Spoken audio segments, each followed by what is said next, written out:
issues that affect our city.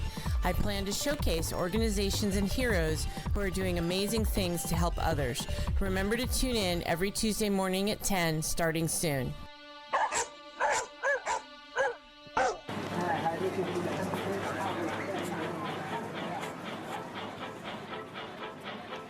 Do you want to relive the golden days of Stockton? Join Nate Knott on Stockton Alive every first and third Monday at 6 p.m. Tune into thevoiceofstockton.org.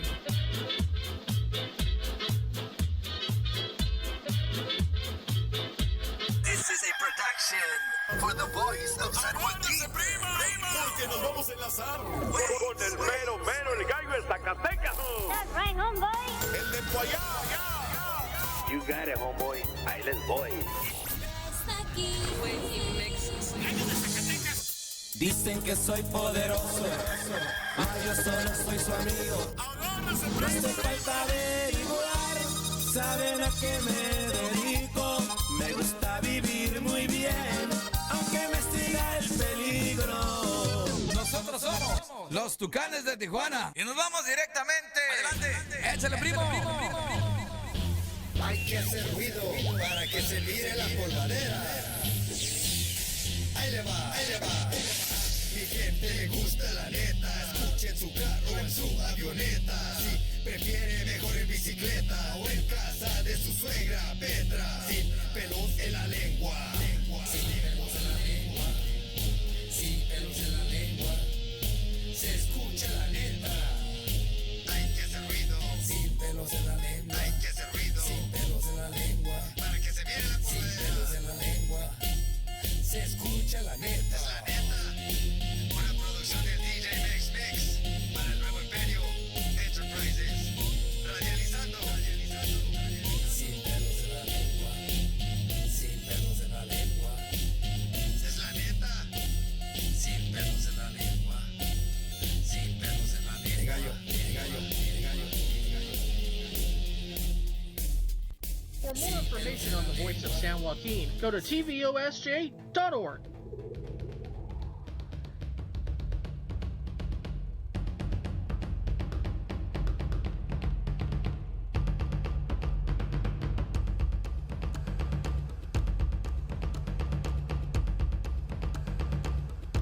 The Voice of San Joaquin and the Voice of Stockton presents Ready for Rescue with your host, Cliff Debaugh. Well, good afternoon out there. This is Cliff Debaugh, founder of Ready4Rescue. And you can follow Ready4Rescue on Facebook, Twitter, Instagram, and ready4rescue.com, as well as Ready Numerical 4 Rescue on YouTube. And our aim is to increase your awareness of what to do and when to do it, and should you have a crisis at home and have to call 911, and to increase your knowledge of the many services available to the community within the health arena. And today we have an extraordinary guest. His name is Chris Devincenzi. He is an herbalist, aromatherapist, and massage therapist. And principally, it's like, why are we having someone like that on our show? And the idea is that nutrition plays a huge part in our recovery when we're recuperating from any kind of an accident or illness. And Chris's expertise is in the field of spices and herbs, and it's how those products affect your body and give you better healing in a natural way. And I want to thank you for being here today, Chris. And Chris is also at Green's Nutrition on Pacific Avenue, to give them a good plug. And he's there most of the time. I'll let you take over and explain your time there. And yeah, I am there most of the time. And we're just right across the street from the radio station. This is a really cool area. We got all kinds of good stuff happening here on the mile. But yeah, Green's Nutrition, we've been there for 9.5 years now, basically. At the old, it's an old bank vault where I have the herb vault, and that's what we call it, the herb vault. And I've got basically 600 various herbs and spices there. So we get people that come in run the gamut of, they're switching over from allopathic medicine, want to do some herbs. And it's very empowering to learn about herbs and do herbs. And I think the thing is, when people start using herbs and spices, they're actually starting to cook real food. Yeah. What do you mix together to enhance flavors? Well, that's the whole thing. I mean, historically, the spices were there because, food was not refrigerated. Right. It could spoil, and so it helped it last longer and taste better. It'll cover up some defects in your cooking also, but if there are any. But yeah, it's a fascinating subject. I mean, the spice trade started off like in the 1500s with the Dutch looking for nutmeg, and that's how it all kind of started. So the Dutch East India Company. So was spices looked at in those days as you're alluding to, that it was food as medicine? Food. Well, that's the Hippocrates said. Let your medicine be your food, and your food be your medicine. And so, like I said, it was all about. I mean, spices were gold. I mean, it was spices, salt, that type of thing. As far as the Dutch, I mean, when they were doing tulips and stuff, tulips were worth the price of a house, a tulip bulb. So some of these spices and herbs were very costly, and like I said, people use them as medicine and as flavorings. Sometimes people will say, well, what's the difference between a spice and an herb? Basically, kind of usage. An herb can be a spice. A spice, typically, like something like nutmeg, isn't typically called an herb.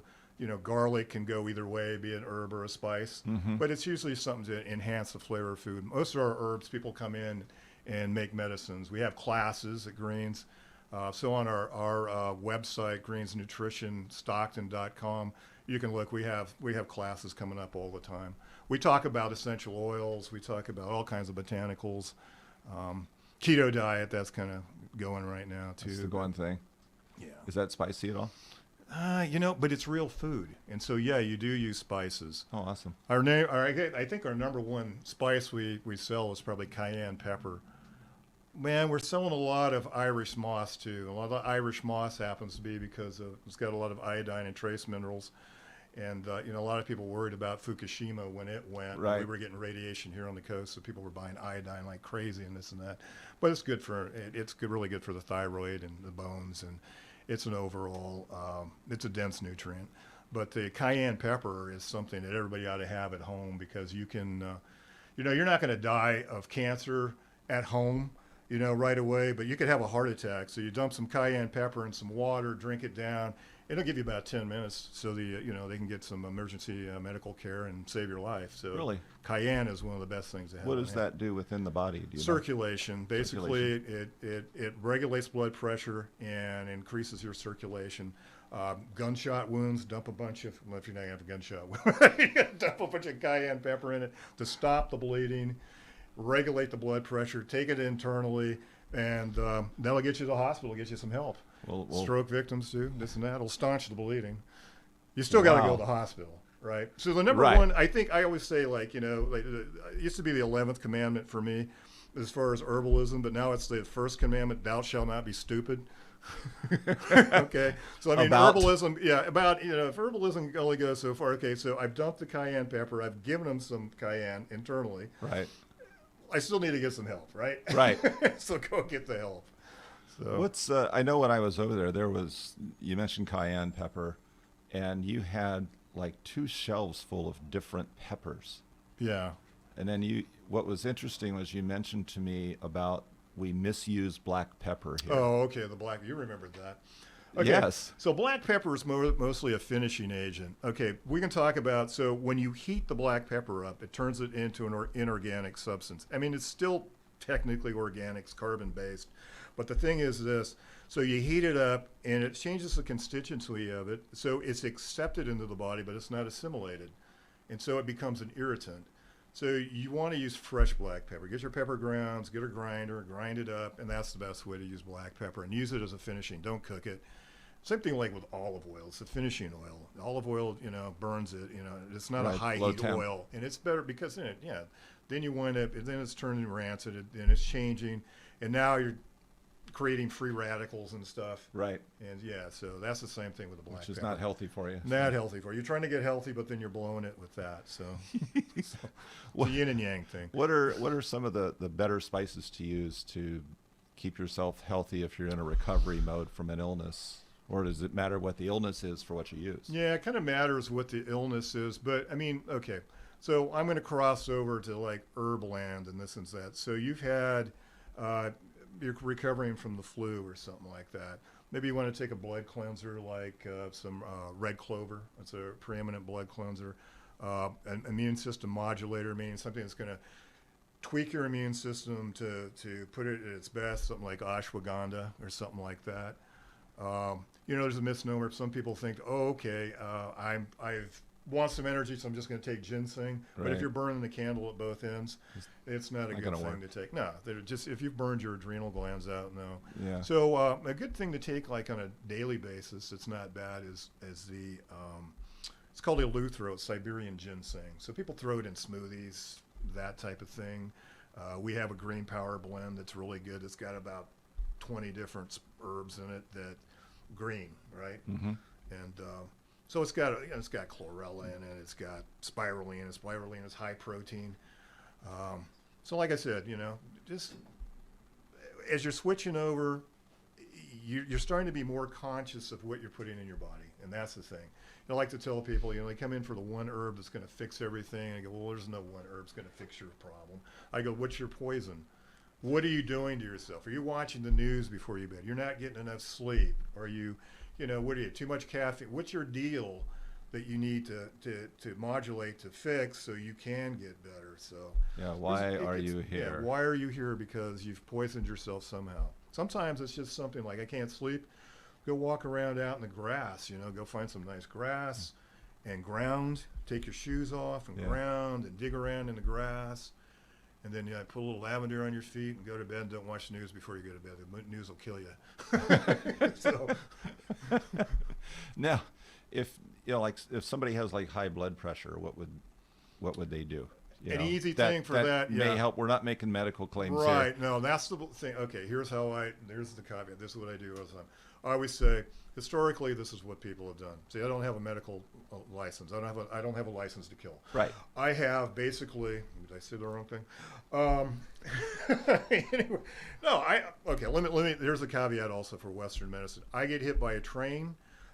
Need my body parts put back together, something sewn on. I got in contact with Lorena Bobbitt. No, that's where I want to go. I want to go to the trauma guys. They know what they're doing. Medicine will put you back together and keep you alive. Right. And then as far as the healing process, use the best of both worlds. If right. you need to be on some blood pressure medicine or whatever, work with your doctor and this and that. Okay, so blood pressure. Again, cayenne, but if you're a hot person, maybe you don't want to take a lot of cayenne. Some people run hot. But a little bit of cayenne, that increases blood pressure. A hawthorn for the heart, and this is what I always say, this is what I would do. I want to lower my blood pressure, more garlic, right? Right. Hawthorn, if somebody came in the other day, I said, this is what I would do. Okay. The cholesterol, blood pressure, I said, get some hibiscus. Hibiscus tea is a little tart. Let's get some pomegranate, some good antioxidants in there. And put the hawthorn in there, hawthorn berries, and sweeten it with you can sweeten it with stevia or honey or whatever, Yeah, mix it together. And so that's a good thing. And then remove the source of poison, what's causing the high blood pressure. Now you got me thinking here. You mentioned a term that we're not familiar with is if you're running hot. Yeah. Which means what? Well, some people give us that definition. Nature, that's their constitution. When you take my temperature, I run around 97 something. Mm-hmm. But I for some reason I crave the hot stuff. I got to put hot stuff on everything. If you give me chocolate ice cream, dark chocolate ice cream, I'm putting cayenne pepper on it. I just like that combination. Right. So everybody has a nature. They're either hot, cold, warm. Right. I'm a Chinese medicine school dropout. I went for about a year and a half. So I do body work, but don't let me do acupuncture on you. I don't remember everything. Right. So I went to school in Oakland for a year and a half, and so I still remember some. And plus, I train over at Charlie's across the street, the Kung Fu school, and all this yin yang. And so you're hot. You gotta have a balance. Maybe I need to balance you with something cooler. Maybe headaches, migraines. Some people, they feel better when they use a hot product on their head or in their body for their migraines. Something that's going to open up the vessels like the cayenne. Okay, and others feel better with cold, so you'll use something cold. Maybe feverfew. Feverfew was something that it reduces fevers and it's more cooling, or peppermint's going to kind of make you sweat and get cool like that. It's a cooling herb. So we're trying to get that balance. So cayenne's not necessarily good for everybody all the time, but I tell you what, it's good for you when you're having a heart attack. I don't care if you run hot or not, have the cayenne. So one of my first classes that I do, we teach a series of classes. Usually, well, I will have one starting up again probably in September. I'll give a free class at the beginning of the month just to lure people in. Okay. And then we make a tincture. We make a heart tonic, and we make a straight out cayenne and a heart tonic and a brain tonic. Because like I said, you're not going to drop dead from cancer. That's a long-term process. And your heart attack is probably a long-term condition also, but when it's on, it's on. So then you take the cayenne and the heart tonic. You take the cayenne, 5 minutes later, you take the heart tonic. So if you're at the restaurant and you don't have your little bottle, I always tell people to bring their stuff with them that we made, because I said, if I'm going down, I want you to give it to me. Or I usually have some. I got some in my bag. So anyway, you could take the hottest pepper or even the chipotle, whatever hot sauce, and put it in water and just get some of that down, and it'll help to regulate the blood pressure and get you going, so you get your emergency care. That's amazing that it works that fast. Well, I was at Kaiser, and I had to do a pre-op thing, and so my blood pressure was up like 175, and I had gotten a little tiff with the wife, right? Yeah. So what was going on? And I said, I'm cool. And they go, well, we need to send you down to the clinic. And I said, well, now watch this. I took my stuff. I said, 2 minutes. You check my blood pressure again. I was 175, and 2 or 3 minutes later, took it. I was like 125. It's just because, I said, I was the wife, me. Yeah, you know how it goes. Yeah. Stress of going just to. Well, yeah, just being at the clinic makes that happen. Oh yeah, yeah. The white coat pressure. Exactly. Yeah, Yeah, so we don't need to medicate all the time. So I'm with you. What are some of the best things to use on an everyday basis? Like normal meals, like if you're fixing eggs or you're in the lunch with a sandwich, or to just that's give it a little tweak and let it. Okay. I mean, for flavor and that type of thing. Yeah. I'm a big fan of garlic on everything. I like Me too. garlic. And like I said, a little bit of the cayenne, we go from 40,000 heat units, 60, 90, 160, a little hot. When you start off with cayenne, start little and gradually go up. A little garlic is always good. Some people like some of the sea vegetables, like you could take a little bit of the kelp powder. We have spike, that's like a non-salt type of thing. And another good thing too is like the Himalayan salt. I mean, you've got all kinds of trace minerals and stuff in that versus straight out bleached out sodium chloride. So you're getting a lot of stuff in the Himalayan salt or the Celtic salt and like that. Whatever, I mean, sometimes people like a little bit of cinnamon. Depends on what you're eating. We make these things called sprinkles for the heart. It's got hawthorn in it. It's got the cinnamon in it. It's got a little bit of cayenne in it. It's got toasted coconut in it. I mean, it's good like on pudding. It's good on salads. It's good on a lot of different stuff. Wow. We sometimes will make up a blender tonic just straight out with white onions, with garlic, with apple cider vinegar, hottest peppers you can throw in there.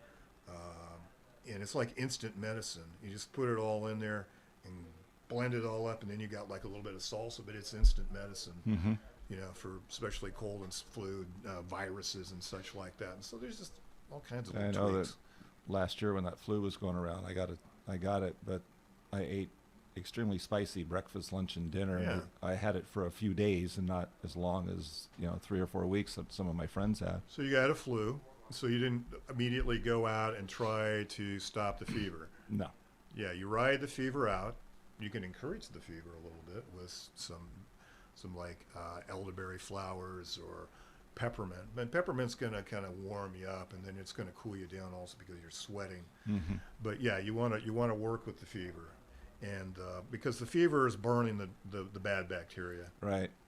And so some people just want to stop it. No, let it go. Monitor it. Don't be stupid. Fever's kind of an inflammation in your body, isn't it? It's your body's response to say, I'm going to clean out these invaders. So yeah, you can say it's inflammatory in the sense, but it's good inflammation. So wet heat cures, dry heat kills. So if you've got somebody that's just feverish and they're not sweating, of course you got a big problem. Right. Yeah. So you want to they want to be moist. But yeah, work with a fever. But like I said, don't be stupid. That's the first commandment now. Yeah. I moved it. I moved it up. You know, it's I get a charge out of feeling that inner core just heat up when you eat something that's really spicy, and it just seems balanced for your body, and your body goes, oh, I love this, and you got this whoosh coming up. And well, that's the thing. And you start getting the sweat, and the face gets red. Yeah. Start feeling your everything. arms sweat. Getting the sweat in the elbows. Yeah. It's like, yeah, okay, it's good. Reminding me of wasabi. You were talking about wasabi is that's good stuff. Except I woke up one morning. This is kind of off track. And That's okay. I had wasabi. Wasabi gets some pretty hot stuff. Yes. Not like Nair. I stumbled around. It's 5:30 in the morning. I had to go to work by 6. I put some of that on my toothbrush. After that got hot. It was like I couldn't get that out of my mouth. But anyway, yeah, the hot stuff is good. Yeah. Except for that, don't do that. Don't do the Nair. Took the hair right out. You're what? Sorry about that. Yes, thank you. You're right. It was off track. What are most people looking for as far as maintaining their health? Well, I mean, what we normally get in, it's people don't have, and we got insomnia, and everybody wants more energy or they want to lose weight. But you got to sleep more to get some of that. Yeah, well, you got to sleep. Well, you know what? If you sleep more, if you rest more, well, then your body's going to have, it's going to function better, so you are able to lose weight. One of the best things a person can do at dinner time is not drink with their meal, okay? So I don't care what spices and stuff whatever floats your boat, that's cool, whatever. And like I said, wait a half hour, okay? Half hour before you eat. Maybe have a little glass of water in case you choke on something. That's fine, but don't make it. Get those digestive juices. Chew your food, right? So the saying is what we want to drink our food and chew our liquid, so it gets the digestive juices going. So you're saying eat slow. Eat slow. Chew your food. You're going to get more out of it. You're going to get away from the table without feeling bloated, depending on what you're eating and this and that. And those spices and stuff. Another thing those spices do. And in Italy and Europe, I remember we would have the salad after the meal because you're taking those bitter herbs in that are stimulating the digestive juices, the gallbladder, the liver, and so breaking down your fats, and so these spices get in there in the small intestine. You start opening things up, and you eat less, but rest is key. I don't care how well you take care of yourself. We had a guy come in. He was looking for something for his blood pressure, but he was burning the candle on both ends, drinking, like monster drinks and this and that. He's a young guy, goes in with heart palpitations, and finally his wife brings him in. He said, I just got out of the hospital. And he was looking for something to kind of level out. But yeah, man, he wasn't getting any sleep either. So it wouldn't matter what you do. If you're not sleeping, you're not repairing. You need to be able to sleep, get that good sleep and repair. And then we can talk about, energy, because why take a bunch of stimulants? Because even the herbs and the spices are just masking symptoms if you're not taking care of the root cause of things. But yeah, is it better to take a natural substance versus an over-the-counter allopathic thing? Yeah, sure. I mean, it is, but still, you still got to take care of business first. You got to do the basics to maintain your body. Yeah. Right. So what? Good food. Some moderate exercise, rest, pure water, some air, enjoy life a little bit, smile, smiling and chew and laugh a lot. Chew your food, and there you go. That's what it's about. Where does one get good air these days? Yeah, it's pretty dense down here. Yeah, I mean we get air from the Bay Area here. It all comes in here. Yes. See, I'm going up to. Well, I did want to go up to Woods Lake this weekend, but it's dumped a bunch of snow up there, Carson Pass. Just got to go get some rarefied air every once in a while. Get up high elevation. Get there and breathe. Get up there and walk around and breathe a little bit. Qigong, just deep breathing. Even though we're down here in the dense air, but breathe Qigong. breathe into that deep abdominal, belly breath and let it out. Going over to the ocean is a good thing, too. Ocean's a good place. I would have gone there, but this is Labor Day weekend. I ain't going there. No. I'm going to go up to Stanislaus River. There you go. The best time to go over the ocean, you're right about it being crowded on the holiday weekends. Go the weekend after. Yeah. Or the Monday after. If Right. You can. But we don't. I'm going to go up to. Okay, so this is what will happen tomorrow. I'll go up to Knight's Ferry. Okay. So it's beautiful. There'll be nice wildflowers out there, and that's medicine. Mm-hmm. I mean, some of them are ingestible, but the idea. I had some people say, "Well, what's medicinal?" I go, "They're all medicinal. They're all making oxygen." Right. Some of them, looking at the textures, the beauty of it. Sometimes I go over to what's the nursery over there? In Season Nursery, because it's an organic nursery. I'll go over there, and sometimes I'll just go there to decompress.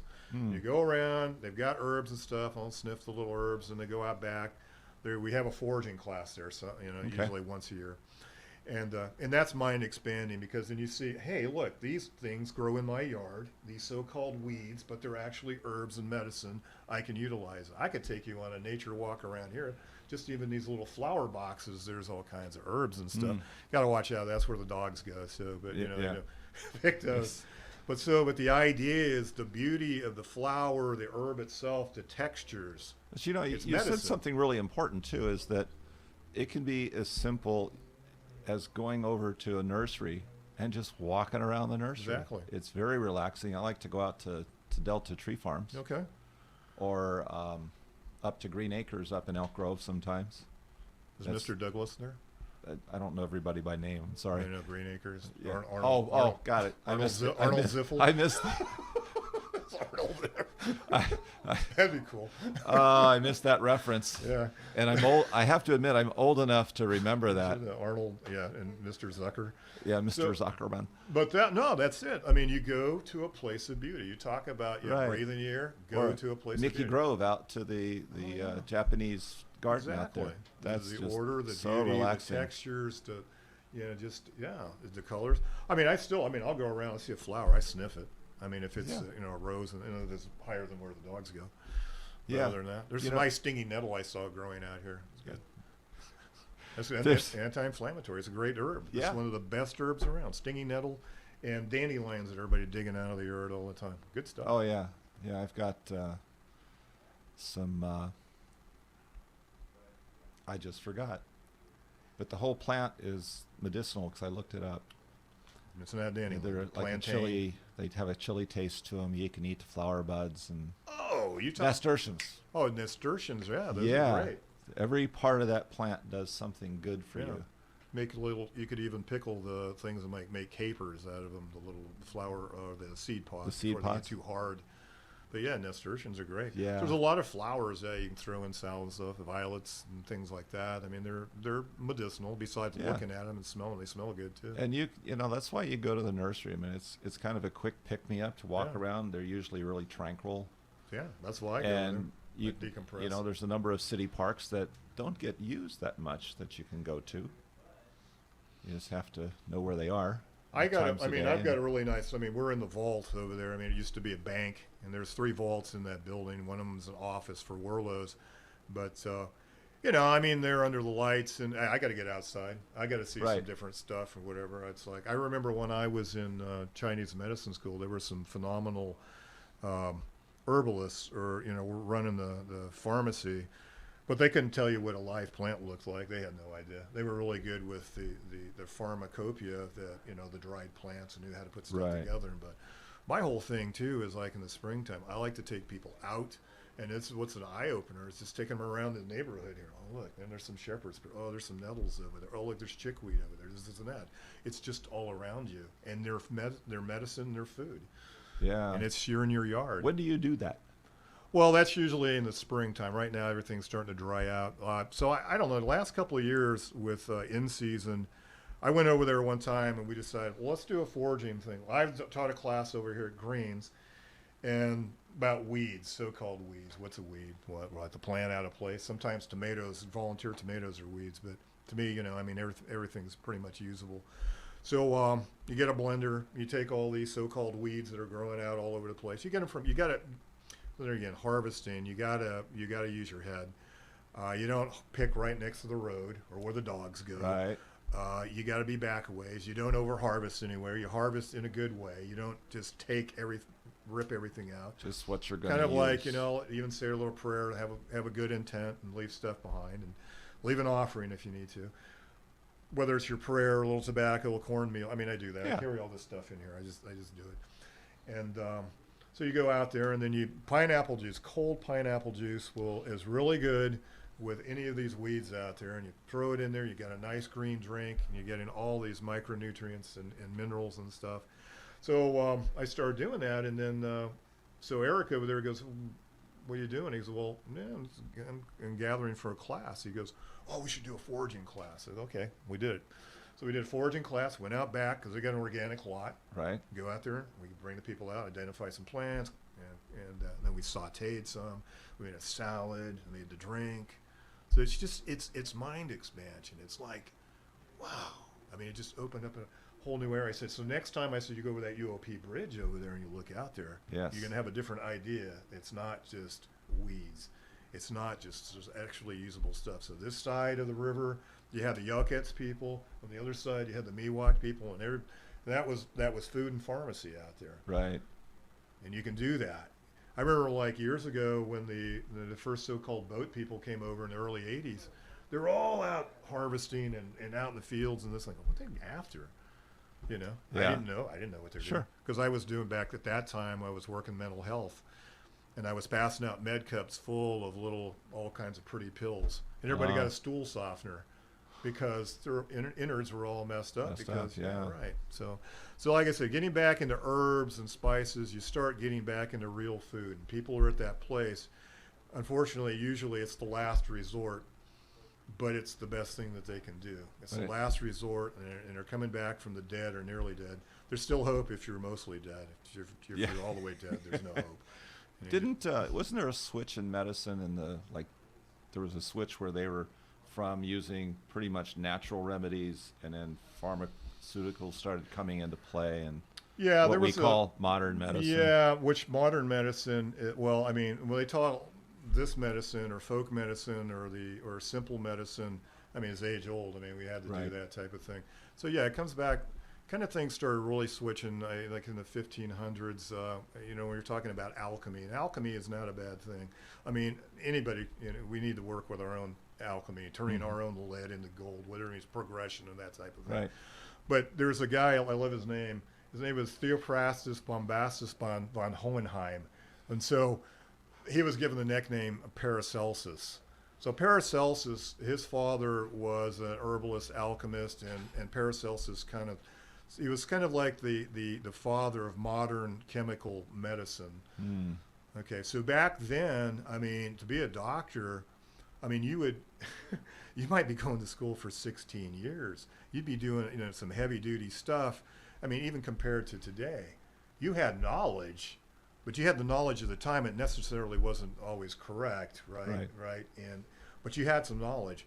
And unfortunately, you were better off dealing with the village midwife. Certainly if you were in town and dealing with, the doctors, you were probably, liable to really get screwed up because, I mean, they were just learning. But the midwife was going to use herbs and food and this and that. And besides, you wouldn't be able to afford the medicine anyway. So like George Washington. So you know how George Washington died? Bloodletting. So he goes out, he's out riding around, he comes in, Martha, I've got a little chilled, got wet and this and that, and she says, I think I need a bloodletting. So they call for the doctor. Doctor comes and they let some blood out. I don't feel any better. So doctor gets a couple other guys and they're conferring as to what they're going to do, and everybody just, we needed more bloodletting. Got to relieve that pressure, get that stuff. Blood. Plus they're probably giving him some mercury also, and they drained about more than half his blood, and then he just kind of faded away, said, I'm done. So that's kind of what got him was the blood. Had he just had the cold and done the herbs and stuff, he still might have had pneumonia or something, but he probably wouldn't have died that night from the bloodletting. But so thou shalt not be stupid. But anyway, like I said, I am not against Western medicine. I am against stupidity. And you can be stupid in the herb world, and you can be stupid in the medicinal world. So use the best of everything available. I mean, that's the thing. Yeah, you have to do your research. Unfortunately, today we have cell phones and we can, but you can't believe everything that first comes up. You've got to. That's why I tell kind of everybody. use your intuition. Does this really sound right? Right. If you're feeling it here and it's not quite, or you know what? Yeah, don't take the first one. I always tell people, go look up at least 3 or 4 different things. Go and see if you can get it together. Because it's just boom. Okay, I'm on my computer now, and that's the way it is. But Yeah. So breathe. Now you were talking. We've talked about spices and all. Yeah. And when, obviously there's the other part of the meal. You've got your meats and your cheeses, if you want cheese and your breads. Yeah. What's the best thing for people to do? Or is that really your venue, or is that another conversation? I've got opinions on it. To me, it's like bread just takes up space. And here's the thing too. We sell some ancient grains over there that aren't genetically modified and this and that. And so I can't remember what the thing is, but a lot of times, so the breads and stuff, I guess the bromides or something, bind with calcium. So I'm eating my salads, I'm getting good calcium, but then I'm eating the bread there, and so I'm not really getting the calcium because we got these chemicals that are binding with the calcium and other nutrients, and so it's really the idea, like, say whether it's keto or let's just say wholesome foods. I don't care if you go keto, what you want to do. The idea is to eat wholesome foods, and that means pretty much getting rid of all the refined white products. Okay. Anything out of a box. Yeah. And don't just say white, because I'm white, and don't get rid of me. But see, white products out of a box. I mean, I was at a grocery store, and I was appalled. I'm saying, like, gosh, there's nothing real in here. I mean, you could go over to the produce section and go, I don't know that it's organic or what, but everything's prepackaged and not real. I know. Yeah. Yeah, your salads are pre-packed and your fruit's pre-packed. It's cut up pre-packed. Weird. And how old is it? Yeah, exactly. So that's the thing too. Let's talk about greens, nutrition, spices. I got a really we have a high turnover, and so our stuff is going to be fresher than the store. And I'm not happy the way I have to have things stored because photons destroy nutrition as far as in herbs and stuff. But we have a high turnover, and people need to come in and see what we got. Like I said, I got 600 herbs and spices, mostly in alphabetical order. And, that's another thing, too. Let's talk a little thing that people don't really know. So when we talk about tea. Love it. Okay. Tea. Okay. Tea, it's sort of like champagne. Champagne comes from one area. So we have a method of creating a drink like champagne that people call champagne, but unless it comes from Champagne, it ain't champagne. And the French will say, no, you don't have champagne because it's got to come from Champagne. Same thing with tea, comes from one plant. So it's the Chinese camellia plant. Everything else is called a tisane. I don't care if it's herbal tea. We call them herbal teas and this and that, but they're really not teas. But we call it that. Sort of like I'm going to have a cola. Well, what kind? I'm going to have a soda. What kind are you going to have? Okay, it's just a catch-all phrase. So they have the tisane. So we have the green teas. Okay, we have white, and then we have the green. And then that's just more processing, and then we have the blacks. Or in between are the oolongs. So they give you the oolong tea at the Chinese restaurant to help with digestion. That's what the tea's for. They help with the digestion. And then when you go, like if you go to an Indian restaurant or a lot of restaurants will have like a peppermint for digestion type of thing. You go eat at the Japanese restaurant. What do you got? Besides the wasabi that probably kills everything, but if you've got the ginger. Right? The ginger, that's for food poisoning and stomach upset. And ginger is one of the best things, too, for, like, vertigo, better than Dramamine, motion sickness, ginger. I wished I'd have known. I had vertigo, and I just waited for it to pass for the ear hairs to come untangled. Yeah, well, it's a palliative. I mean, it's going to help you feel better. It's not going to necessarily cure what's going on, but it's going to help you feel better. I'd have gave anything to feel better when you... No, because then, when your world is spinning, it ain't good. Just ain't right. Yeah. so we have these little things. So then we have like at the Indian restaurant, what's that little cup of stuff? It's fennel and some other spices in there. And that's for digestion also. So we sell a lot of fennel. People have like gas, and stomach upset, you know. Yeah, a lot of times they come in, I say, yeah, okay, some fennel, that'll help. Yeah. But, you know, why do you have that? Why are you bloating? What's not agreeing with you? Maybe you need some enzymes. You break down your food, Right. this and that. So that type of thing. So herbs are a great adjunct to good health. But there's not like, you just can't take the one herb and or I can just do qigong and then live a life of debauchery, and it's not gonna or live a life of food debauchery and just take some fennel and everything will be okay. No, it don't work that way. That's awesome. Can you talk about your aromatherapy? Okay, well, how that can play in with the spices and health. Well, okay, so they're kind of like, some people say the essential oils. They have these things, monoterpenes, sesquiterpenes, and all these other terpenes and this and that. Whatever, it gets really crazy. Yeah. And what I like to do with herbalism or herbology and the essential oils, you got to make it simple, because you can have a protocol that's so complex that you're paralyzed. And so when I teach the classes, I go, look, just do it. Let's just do this. I mean, you'll read a book, oh, do it this way. You got to wear a white shirt, and the moon's got to be right, and whatever. Yeah. Yeah, it's good to follow the moon phase, because I mean, there really is scientifically, it does draw out better on a new moon, and then take it up on a full moon because of tides, air tides, this tide, earth tides, and whatever. It works. Okay, that type of thing. But don't be paralyzed. Like I said, we can make instant medicine and this and that. I forgot what the heck you were talking about. What am I answering? Yeah, you got. I was going there. Aromatherapy. Aromatherapy, how that works, in conjunction with spices. So I'm doing So I'm doing this. I've been doing massage therapy for 34 years. Okay, so it ain't my first rodeo. The thing is, with aromatherapy, some aromas, we'll just say something like lavender. Lavender seems to be pretty benign. Lavender is really great, especially you get like sunburns or burns and this and that. I mean, it's an antibacterial, antiviral type of thing. Mm-hmm. But some people hate lavender. And sometimes there's psychological reasons why somebody doesn't like a certain aroma, because it will take them back to a time. I mean, it's very powerful, to a time of something not so great or whatever. Or maybe you like a childhood type thing, or something recent or whatever. Some people. So anytime I'm going to use an oil, I'll let them have a little smell. Oh, I'll say, you're allergic to anything. Mm-hmm. And especially in putting oil on the body, always have some like fractionated coconut oil or vegetable oil in case there's some sort of reaction. You get a little redness or whatever, and you put that. Water never works. Water's not going to put the fire out. Water and oil don't mix. No. Yeah. So you just so you actually put oil on there, and it'll help soothe things. But I mean, it can be a very powerful experience, especially working oil on the feet. If you put oil on the feet, they're in your body within 20 minutes. And so the idea is, we don't want to ever put anything on our body that we wouldn't be able to ingest. I mean, at least from the School of Natural Healing, that's one of the courses I'm taking. Right. Dr. Christopher, his name was was Raymond Christopher. He just said that, like, if you can't put it on you, then don't, then you can't eat it, then don't put it on you. So, I mean, absorption, you get things in you. Yeah, okay, sometimes you can put topical things on that aren't that you couldn't eat. But for the main part, if it goes on you, it usually winds up in you. Mm-hmm. Okay.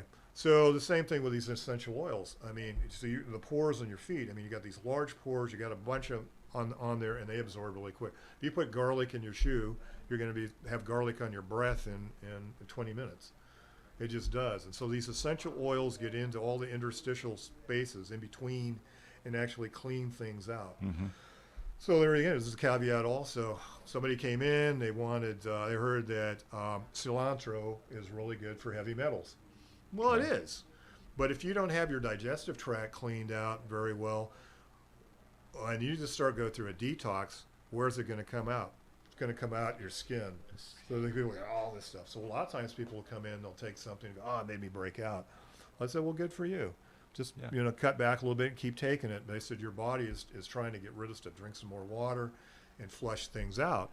But yeah, I mean, so it will come out your skin. So like I said, the caveat and some of the citrus oils, sometimes people can be photosensitive. Citrus oils are uplifting, they're balancing. But it's say like I put some here on my arm or whatever for whatever reason, and I go out in the sun, I could get a sunburn or something like that. It doesn't happen all the time, but just have some oil ready. Cows get sunburns. Did you know that? Pardon? Cows get sunburns. Really? Yeah. So we have an herb over at that we sell called Hypericum, which is St. John's wort, Hypericum perforatum. So you can't buy it in certain counties here, because if you've got ag land and you've got cattle and it grows there, the cattle get into it and they forage it, and they wind up getting photosensitive, and cows get sunburns too. But that's the herb that everybody, St. John's wort, people talk about for mild depression. So like in Germany, I mean, it's a specific cure for mild depression. Wow. They will use that over there. So anyway, so the same thing. Oils, use them with caution, use them with some common sense. Before you put them on somebody or yourself, little patch, see if it's going to be okay.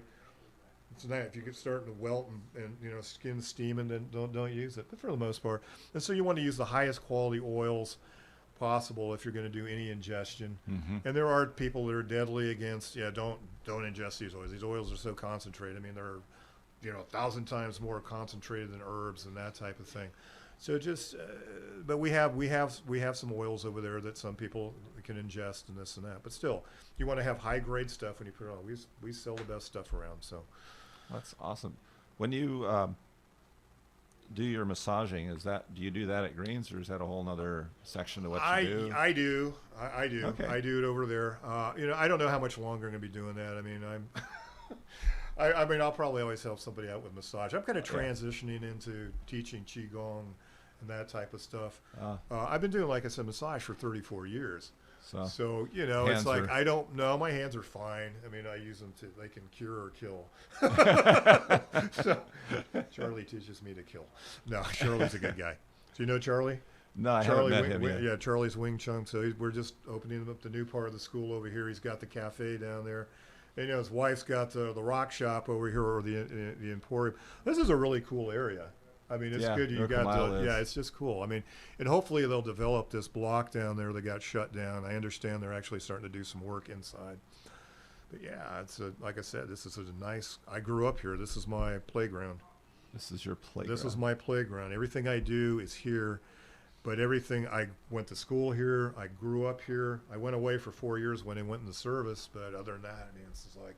Yeah. And I live like on the other side of the UOP. It's like, it's my playground. Okay. It's my whole deal. Now, when you take tours out to the Delta, do you? I will take that? people. I've had groups. I had UOP class, taking them over there. I will take, a lot of times it's a one-on-one thing. Somebody's interested, you want to go, well, what's out there and this and that. The only thing is, like, I will take stuff over from UOP and replant it and get a couple of generations out before I use it, because the Calaveras River, the River of Skulls, is this ag ditch, and plus the water's not always flowing. A lot of times what you get is you're getting the backwash from the delta going back and forth because of tide, because they release water. And this will be interesting too if they build that tunnel. They're not. Well, I hope they don't. I don't want them to. That's just going to turn this into a salt marsh. This is stupid. So anyway, no, I'm totally against that. So you have basically over at the Antioch Bridge was where the brackish water is. So you got the freshwater Sacramento River, and then the salt water incursion. Yeah. So you pull water out, you're going to get more ocean water and that. So, but the problem is, using plants. I had to call up. So when I use something like, okay, there used to be a lot of elderberries out there. Elderberries are great.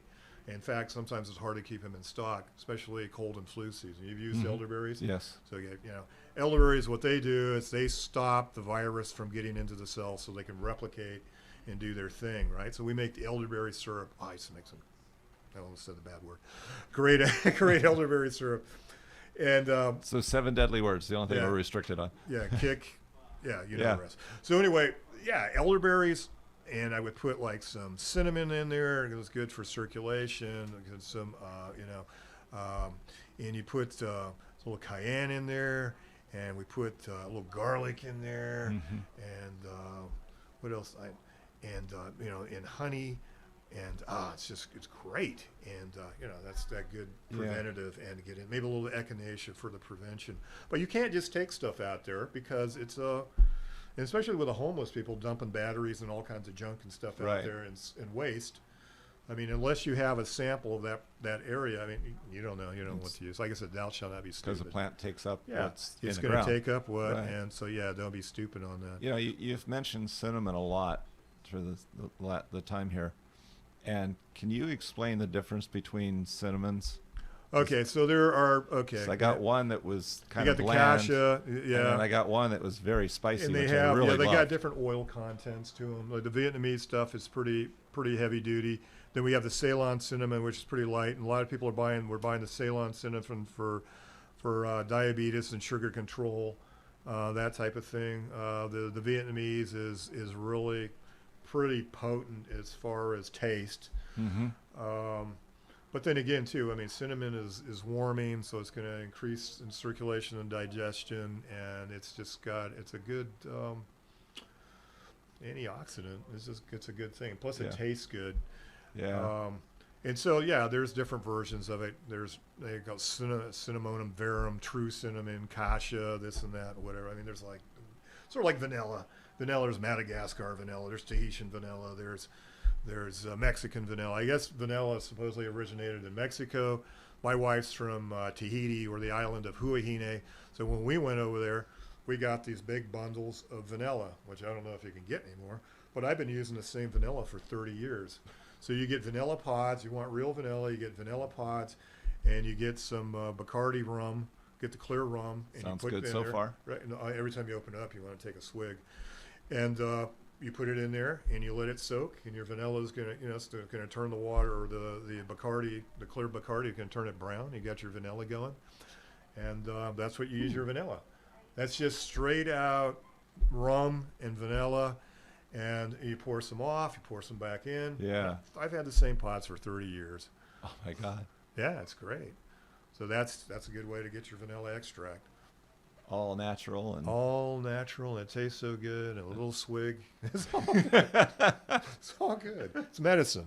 I mean, that's the way I look at it. I mean, I don't even drink alcohol, but I make all these alcoholic tonics. They're medicine. Right? Yeah. Yeah. I mean, I grew up in Germany. I say I grew up in Germany because I spent my formative years there, and I had a lot of good times walking out in the farmer fields and looking at plants and whatever. I was still, even when I was in the Army, I was interested in this stuff. So, 6,000 breweries in Germany, with each had 4 different types of beers or whatever. So we're talking 24,000 to 30,000 beers, and it was food. And I went over at 6'2" at 175 pounds. I came back, still was 6'2", but I gained 30 pounds over there. But the food quality, so that's the thing too. It was real food. Yes. You're eating real vegetables. You're eating real swine, real pig. The swine was fine. It was great. Yeah. And that's the thing, when we get back into using herbs and spices, we make this consciousness shift, and we start getting into real food. And that's the main thing. Get real food. And then when you decide that you're going to go ahead and go overboard, I mean, we were at Trader Joe's, gelato. I know if I get this pint of gelato, I'm going to sit and eat this whole gelato. Yeah. Yeah. But if I do that, I'm going to need to feel good about it. I need to be, I'm going to bless my gelato, and I'm going to feel good. So take the time to bless everything that you take in. Just sit with it. I don't care. Say your little prayer. Bless it. That potentiates the medicine. You ever, what was that show, that movie, Medicine Man, or anything else? It was Sean Connery. He's down there looking for a cure down. Right. And they're looking at him because, look, you're just doing this Western mechanical type thing. We get this, we're going to extract that, and that's going to make all. No, it got into the whole spiritual thing, too. Yeah. Taking the time to honor and respect, give thanks. So that's the thing. So there's the key. We got all that rambling. Give thanks for what you have. Give thanks for your food. Slow down. Chew it, right? Take your time to walk away from the table. The best I feel is when I'm a little bit hungry. I go, I could eat that. Yeah, I'm not going to. And you walk away a little bit, and you actually feel good. You feel empowered. And then you decide, I'm going to go ahead and eat some pizza sometime or whatever. Hey, enjoy that pizza. That's okay. Don't beat yourself up. Yeah. The hell with that. Oops, that's not a bad word. It's okay. No, it's have gratitude for the meal that's in front of you. That's exactly right. And make it slow food and not fast food. Yeah, exactly. I'm not a fast food fan. You won't find me at Mickey D's or Taco Bell or any of those.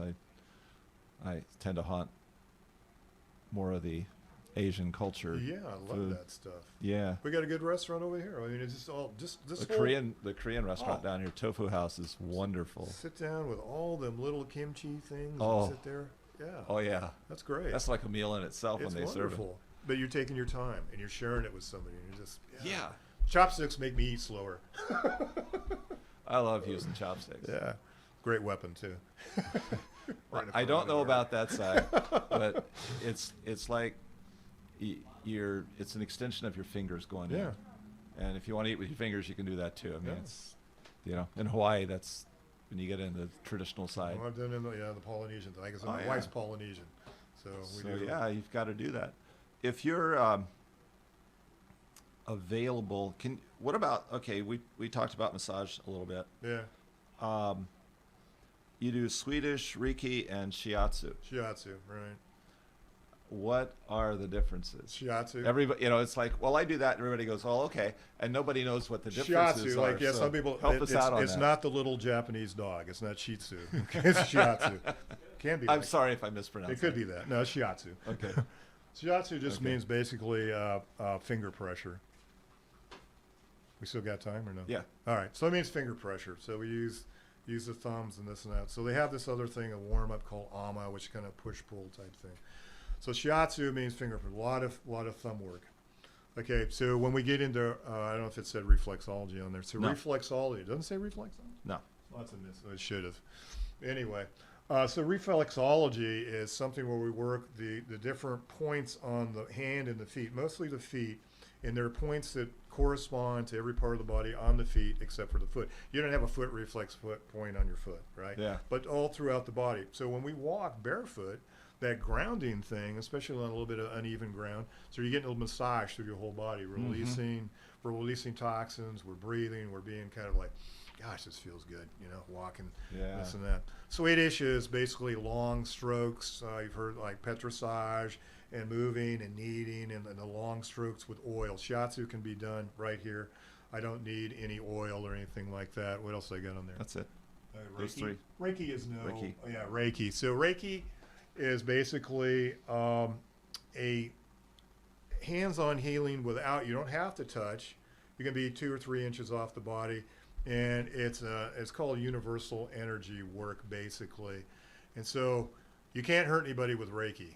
Sort of like taking a homeopathic. It's either going to work for you, it's not going to work for you. But the energy, so basically you focus your intent. You want to be a channel for the good energy, and you lay your hands over somebody, and you just give them Reiki that way. One of my teachers started a Reiki group for St. Joseph's Hospital. Teachers Reiki over there, and so now it's in hospitals in the area. And amazing. So we started off with oncology and just going up and meeting people and sitting with them, getting them little sessions to help relax and to relieve pain. So that's one of the biggest things for relieving pain is relaxation. So the massage basically is circulation, bringing food and nutrition to the cells, and cleaning out the stagnant energy, and that's how you create get serotonin. better. You feel better. Let's say this thing. Yeah. Get some sleep. Chew your food. Drink plenty of water. Drink plenty of water. Not while you're eating. Just gets in the way anyway. Yeah. Don't do it while you're doing it. Yeah. And then there you go. And breathe. And breathe. You got to breathe. Got to take time Concentrate to breathe slowly. Right. Breathe slowly. Chris, I want to thank you for your time today. All right. And your information. It's been pretty amazing. You're like an encyclopedia of your field, which is the strange. I mean, just to know about 600 herbs, and then you branched off into the other parts here. And I thanks for listening today, everybody, from all of us at Ready4Rescue. And remember to reach out to us on Facebook, Twitter, Instagram, and on our website at Ready4Rescue.com and tell us your 911 story.